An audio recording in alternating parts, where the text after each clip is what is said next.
संगम नगरी प्रयागराज में बुधवार को सांसद खेल स्पर्धा 2023 का समापन और सम्मान समारोह आयोजित किया गया, जिसमें इलाहाबाद संसदीय क्षेत्र में आयोजित किए गए सांसद खेल स्पर्धा के विजयी खिलाड़ियों को पुरस्कृत कर उन्हें सम्मानित भी किया गया। यूनाइटेड इंजीनियरिंग कॉलेज के ऑडिटोरियम में आयोजित किए गए सम्मान और समापन समारोह में बीजेपी सांसद और प्रोफेसर रीता बहुगुणा जोशी ने खिलाड़ियों की हौसला अफजाई की।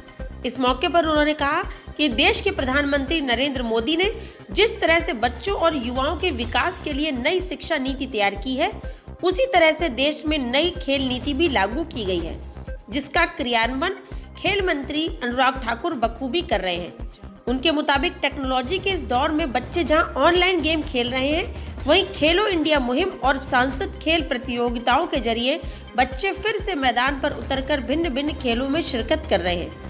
इससे बच्चों का जहां शारीरिक और मानसिक विकास होता है, वहीं बच्चे खुद को फिट भी रख सकते हैं।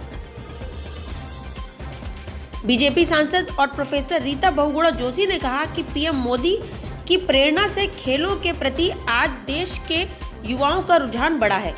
आज ओलंपिक, एशियाड समेत तमाम राष्ट्रीय और प्रदेश स्तर की खेल प्रतिस्पर्धाओं में खिलाड़ी अच्छा प्रदर्शन कर रहे हैं। सरकार भी खिलाड़ियों को पारितोषिक के साथ साथ उन्हें रोजगार भी दे रही है। प्रोफेसर रीता बहुगुणा जोशी ने नवंबर माह में सांसद खेल स्पर्धा का आयोजन किया था। हालांकि संसद के सत्र के चलते प्रतियोगिताओं का समापन देर से हुआ, जिसके चलते अब विजेता खिलाड़ियों को सम्मानित किया गया है। सांसद खेल स्पर्धा में करीब 5000 खिलाड़ियों ने हिस्सा लिया था और विजेता खिलाड़ियों को करीब 3 लाख रुपए नगद पुरस्कार से सम्मानित किया गया है। इस मौके पर बीजेपी सांसद ने प्रयागराज के राष्ट्रीय और अंतर्राष्ट्रीय खिलाड़ियों को माला पहनाकर और शॉल उड़ाकर उन्हें सम्मानित किया। सांसद खेल स्पर्धा सम्मान और समापन समारोह में बीजेपी के कई विधायकगण भी मौजूद रहे। उन्होंने भी खिलाड़ियों का हौसला बढ़ाया। गौरतलब है कि इलाहाबाद लोकसभा क्षेत्र में 21 नवंबर से 26 नवंबर के बीच खेल प्रतियोगिताओं का आयोजन किया गया था, जिसमें 16 वर्ष से 25 वर्ष की उम्र के महिला और पुरुष टीमों ने शिरकत किया था, जिसमें पुरुष वर्ग ने वॉलीबॉल और कबड्डी प्रतियोगिता में हिस्सा लिया, जबकि महिला वर्ग में खो-खो और कबड्डी प्रतियोगिताएं उनके लिए आयोजित की गई। महिला और पुरुष दोनों वर्गों में आयोजित प्रतियोगिताओं के विजेताओं को 51,51 हजार और उप विजेता टीमों को 31,31 हजार का नगद पुरस्कार दिया गया।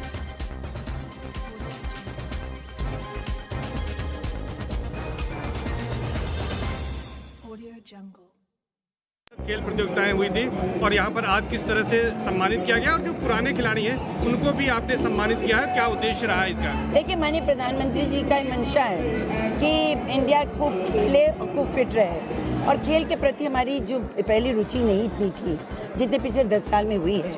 और चाहे ओलंपिक्स हो, चाहे एशियाड हो, चाहे कॉमनवेल्थ गेम्स हो, हमारी टीमें बहुत अच्छा कर रही हैं और बहुत हर महिला हो, पुरुष हो, लड़की हो, लड़कियाँ हो, खेल में इससे एक रुझान है। और अगर स्वस्थ भारत होगा तभी प्रगति करेगा। ऐसे में प्रधानमंत्री जी ने चाहा था कि हर सांसद अपने अपने क्षेत्र में सांसद खेल प्रतियोगिता करे। मैंने प्रयागराज में नवंबर के अंत में किया था, फिर पार्लियामेंट का सेशन हो गया, टल गया। आज उसका क्लोजिंग सेरेमनी है और समापन है और इसमें प्राइज डिस्ट्रीब्यूशन है। 3 लाख के करीब रुपए के हम लोग प्राइजेस बांट रहे हैं और रंगारंग कार्यक्रम चल रहा है। इतने खराब मौसम में भी आपने देखा कि हज़ारों बच्चे यहाँ उपस्थित हैं।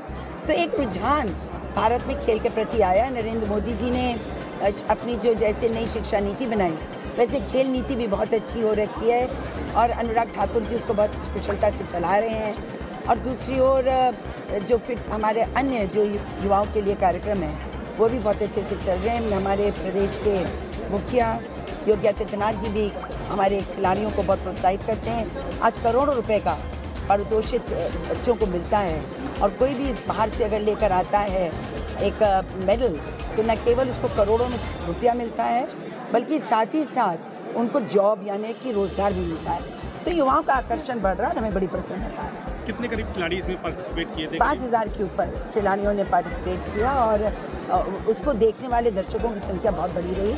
मैंने पिछले 1 साल पहले भी किया था, उसका तो 10 गुना बड़ा ये हुआ है और इसके मतलब रुचि बढ़ रही है। अच्छा, इंटरनेट वगैरह के चलते बच्चे ग्राउंड पर जो है ये फिजिकल खेल नहीं करते, इससे उनमें लगाव बढ़ा है। हाँ, अब ये प्रकृति के साथ रहना और शरीर को स्वस्थ रखने के लिए इस प्रकार के जो खेल कूद हैं उनमें उन लोगों की रुचि बढ़ रही है। तो ये प्रधानमंत्री मोदी जी का जो आह्वान है बहुत कारगर सिद्ध हुआ है।